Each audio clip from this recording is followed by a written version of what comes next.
Hola, ¿qué tal? Gracias por esa presentación. Bien, estoy seguro que nunca se han preguntado. Un segundo. ¿No se ve? Ah, sí, ok. Ya, perdón. Estoy seguro que nunca se han preguntado cómo es que su teléfono, al momento de hacer una llamada, sabe qué número tiene que hacer sonar.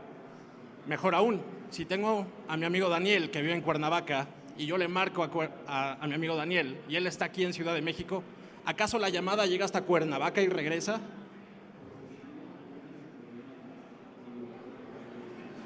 Bien, vamos a entender algo. Nuestros teléfonos se comunican con las antenas. Nuestros teléfonos se comunican con las antenas mediante ondas de radiofrecuencia. Pero esto nada más es el medio de transmisión. La manera en que la señal va viajando de un lado a otro es a través de estas antenas, pero no toman la decisión de saber a dónde va esa llamada. Casi siempre llegan a servidores Linux, principalmente con sistema operativo Linux, que son los que deciden hacia dónde enrutar estas llamadas. Este ruteo no es tan trivial. Recuerden que cuando ustedes hacen una llamada telefónica, no pasa más de 1 o 2 segundos en lo que en primera escuchan un ring y en segunda en que alguien les puede contestar. Ahora, lo que hacen normalmente las operadoras es que si mi número es de Telefónica, digamos, y marco a otra compañía, lo primero que hacen es validar si ese número les pertenece a ellos, en este caso es de Telefónica. Si es el caso, no lo mandan al resto de los operadores, lo hacen una terminación local. Si no es de ellos, lo que hacen es reenviar la llamada hacia las otras redes y ver quién va a terminar esta llamada. Bien. Entonces, las llamadas llegan al final a una central donde se procesa la llamada que hicieron, que hicimos, y es ahí donde se procesa esta llamada y deciden qué ruta tiene que seguir. No, muy mal. ¿Me puedo llegar? Ahora, ¿quién decide qué números se asignan? ¿Quién decide los espectros de radiofrecuencia que le pertenecen sobre los cuales cada operador puede estar manejando este tema de señales de radiofrecuencia? Hay un organismo que se llama el IFTEL. Él se encarga de hacer el registro de los operadores, se encarga de entregar numeración, les asigna numeración telefónica, se encarga también de poner en general todas las reglas del juego para que los operadores se puedan sentar a la mesa y ofrecernos los servicios. Se encarga sobre todo también el tema de tarifas, regula las tarifas tanto de datos como de voz que los operadores nos ofrecen a nosotros. También expide multas a quienes incumplen con las reglas que él impone. Y dos de los hitos más sobresalientes es que hace algunos años ya implementaron el tema de portabilidad. Recordarán que antes, cuando ustedes se cambiaban de compañía telefónica, tenían que cambiar de número telefónico también. Con este sistema de portabilidad pueden mantener su mismo número e irse cambiando de diferente operador. Y otro punto importante que implementaron fue la entrada de los operadores virtuales. Estos operadores virtuales operan sobre redes más grandes de carriers que ya conocemos, no cuentan con infraestructura propia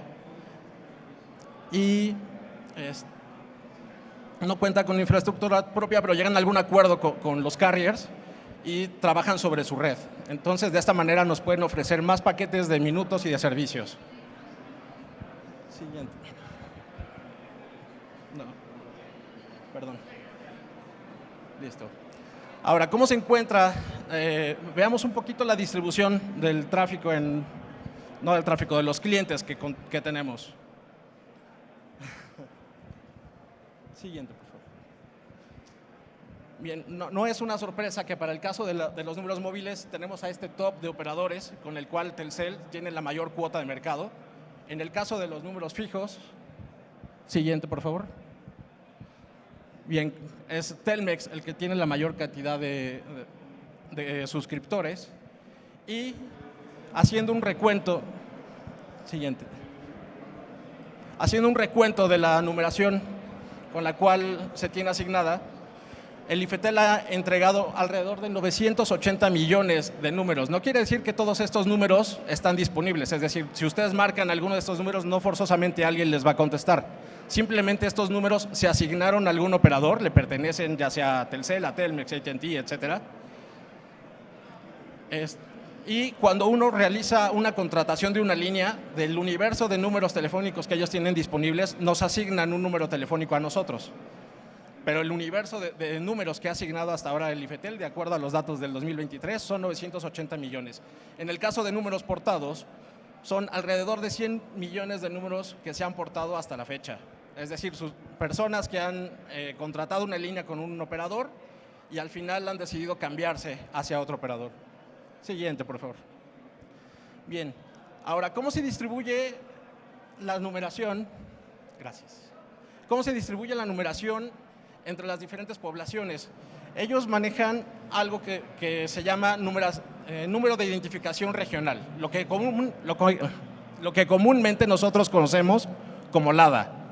Ahora, existen diferentes LADAs, algunas de ellas muy conocidas para nosotros, como es Ciudad de México, que empiezan con 55, 56, caso de Puebla, 222, Monterrey, Guadalajara, 81, 33, pero cada población se le asigna un número de identificación. En el caso de la imagen que tenemos del lado derecho, vemos al Estado de México con todas las marcaciones o numeraciones que el IFETEL ha asignado a cada una de las diferentes poblaciones.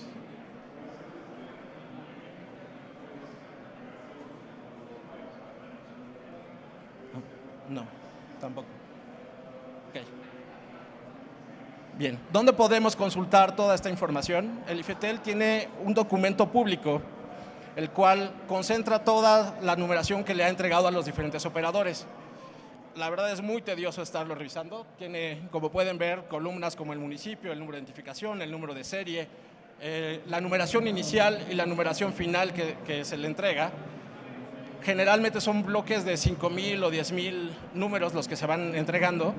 Y como dato importante a considerar es que jamás vamos a encontrar el nombre de la marca como la conocemos. No vamos a encontrar Telcel, no vamos a encontrar Movistar, vamos a encontrar la razón social con las cuales se encuentran registrados ante el IFETEL. Haciendo un pequeño resumen de esta información, por favor. Para tenerlo un poquito más claro, tenemos la LADA, la serie, número inicial, número final, el operador y la serie de este lado completa que tenemos. Aquí podemos ver que, por ejemplo, se entregaron 5,000 o 10,000 números a este operador para esa población en particular. Entonces, la suma de todos estos datos que se encuentran en el archivo, en la publicación del IFETEL, de la numeración que ha entregado, nos da un número de alrededor de 980 millones de números telefónicos. Pero esta vez en cuanto a las series numéricas, ¿qué pasa con la portabilidad, con las personas que ya han cambiado de una compañía a otra? Bien, en cuestión de portabilidad, cuando uno solicita aportar su número de compañía, lo que tiene que hacer el operador realmente es hacer una donación. Digamos que del rango de números que tiene asignado, se retira un número y se lo dona a otro operador. Toda esta información se concentra en una base de datos local que administra el ABD, el administrador de base de datos. El IFETEL entrega una concesión a una empresa para que se encargue de todo este manejo y se hace una actualización diaria de esta base de datos. Obviamente hay veces que la base de datos crece o hay veces que la base de datos se reduce un poco. También hay casos donde un número se ha aportado más de 2 o 3 veces. Nosotros a veces contratamos una línea telefónica directamente en Telcel, por ejemplo, pero resulta que si lo buscamos en el Plan Nacional de Numeración, anteriormente descubrimos que fue un Movistar y a lo mejor después pasó a otra portabilidad a AT&T. Entonces, ya no hay números que le pertenezcan nativamente a un operador, sino muchas veces los números ya han sido portados a través de varios operadores. Ahora, hasta aquí tenemos un montón de información. Tenemos numeración de rangos asignados, tenemos bases de datos de portabilidad, tenemos una lista muy grande de carriers también, de poblaciones, de LADAs. Aquí la pregunta es, ¿cómo podemos procesar toda esta información? Como anécdota, hace algunos años trabajaba en una empresa de telecom muy grande Y cuando empezó este tema de portabilidad, le pregunté en aquel tiempo a mi jefe, le dije, oye, ¿cómo se maneja el tema de portabilidad? ¿En dónde se almacenan todos esos números? A lo cual me respondió, realmente no almacenamos toda la información. Lo que hacemos es que si el número nos pertenece, lo tramitamos dentro de nuestra red, y si no nos pertenece, lo aventamos hacia afuera a ver qué carrier puede procesar esa llamada. Entonces, es aquí donde llega Redis al rescate. Esta base de datos, una de las grandes ventajas que tiene es que corre en RAM, por lo cual es extremadamente rápida.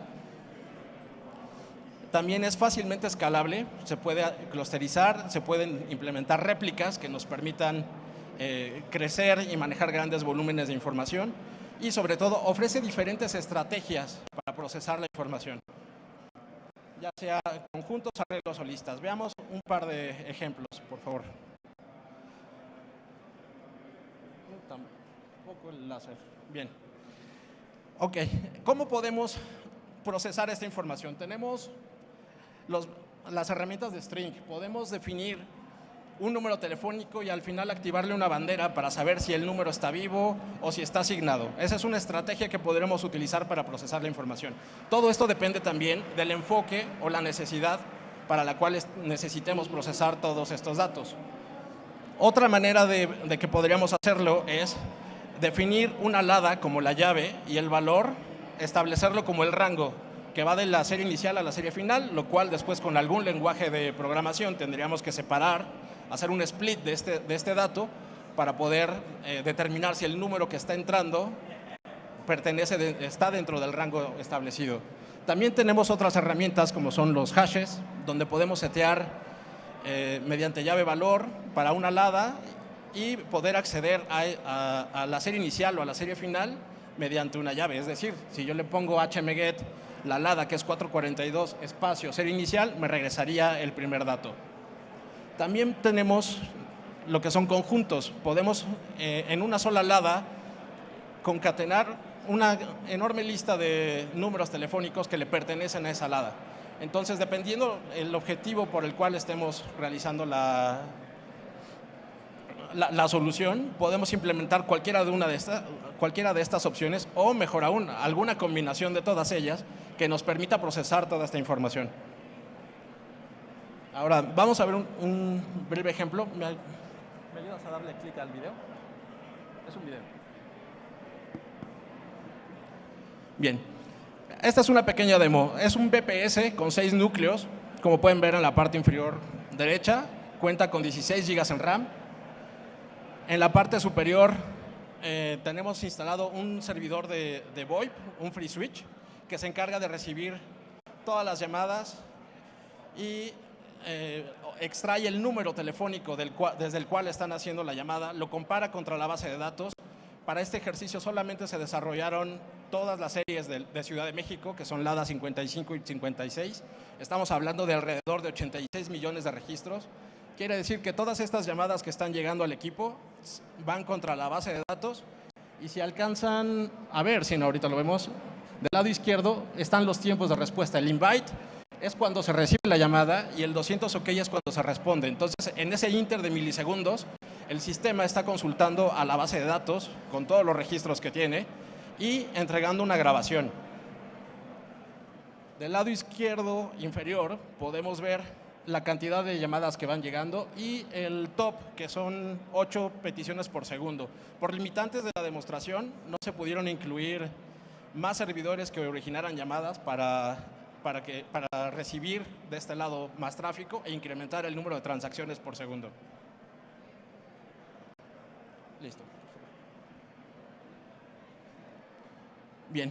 Un poquito de estadísticas. La carga de los 86 millones de registros tomó alrededor de 3 horas y media, como se puede ver en la imagen superior izquierda.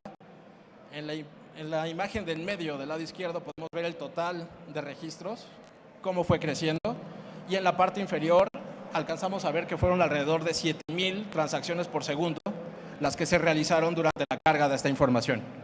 Del lado derecho podemos ver cómo se hace una consulta desde Bash a la base de datos, simplemente pasándole el número telefónico, y obtenemos la razón social que está asignada a ese número. En la otra imagen podemos ver que se enviaron un total de 500 llamadas telefónicas con un pico de las 8 transacciones, y en la parte inferior podemos ver un extracto de una llamada donde vemos el invite, que es cuando el sistema recibió la petición y que en cuestión de milisegundos se entregó una respuesta. Bien, podemos ponerlo a prueba. Los invito a que marquen este número telefónico o escaneen el QR. Les recuerdo que solamente están las series del LADA 55 y 56. Si su número es de otro estado, quizás no escucharán una grabación, nada más que dirá que no se encuentra en la base de datos. Se cargó la información del Plan Nacional de Numeración y, bueno, el sistema extrae el número desde el cual ustedes están llamando, lo compara contra esa base de datos de 86 millones de registros y les entrega una grabación.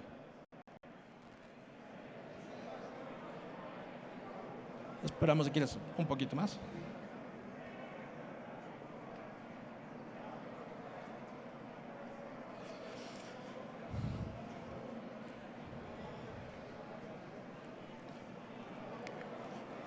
Bien, como les comentaba al principio,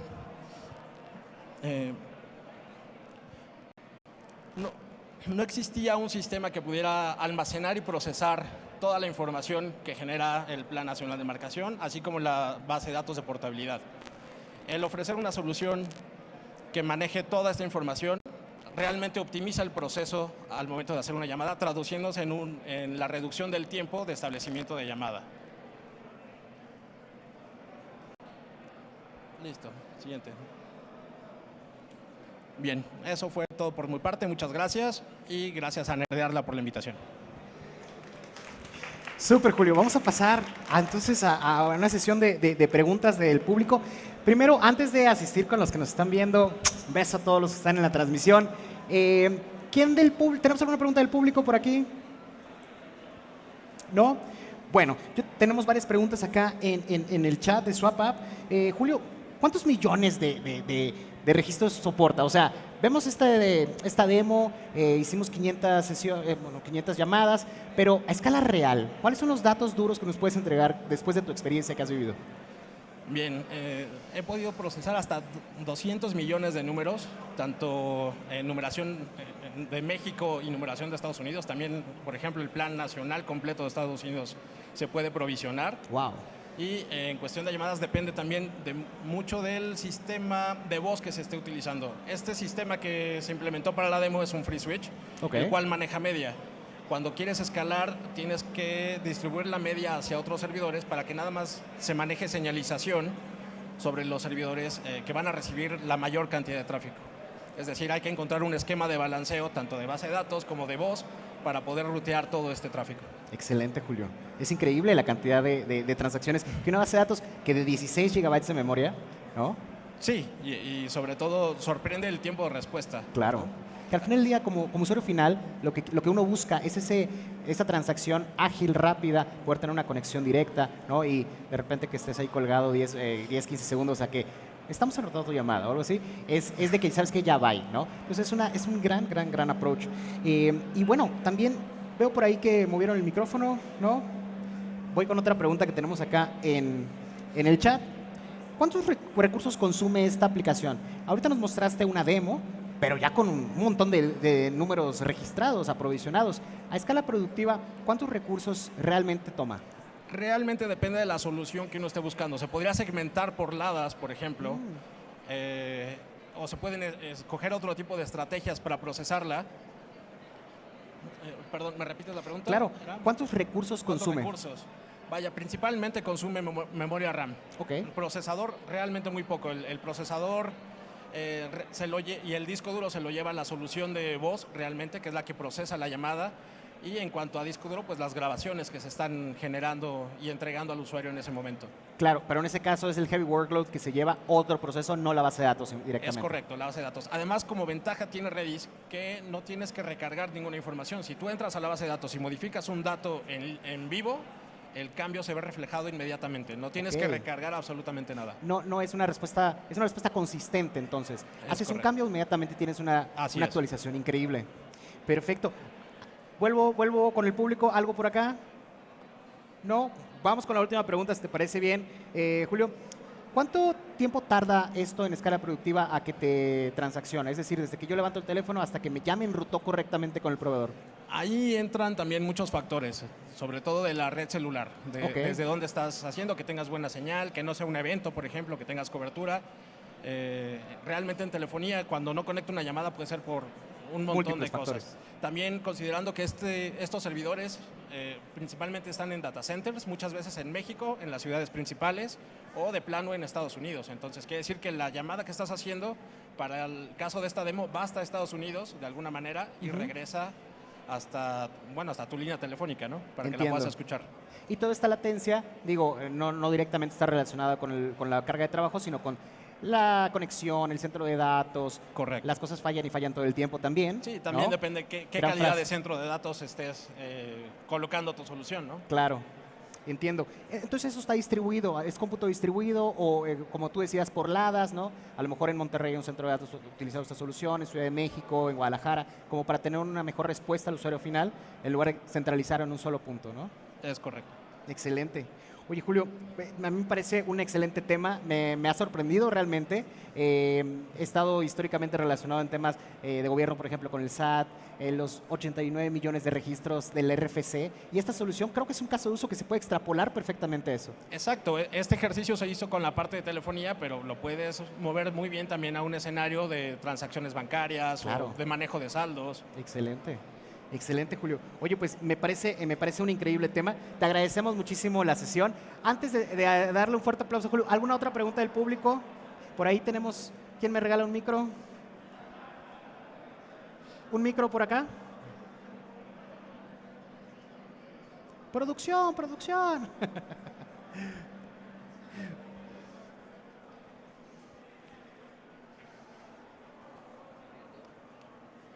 No, todavía no te escuchamos. ¿Me pueden habilitar ese micro?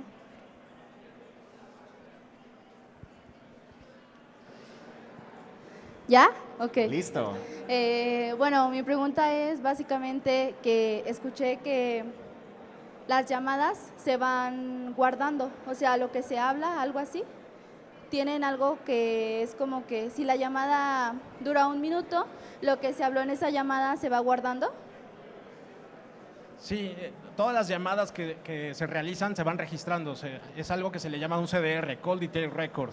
Es un registro que almacena el número origen, la hora, el tiempo, el número destino y la duración de la llamada. Mucha de esta información también se utiliza para hacer la parte de facturación, que ahora como casi muchas llamadas no se cobran, o sea, tienes un plan de limitados o haces una recarga y tienes llamadas ilimitadas, no se cobran como tal, pero sí se contabilizan del lado del operador.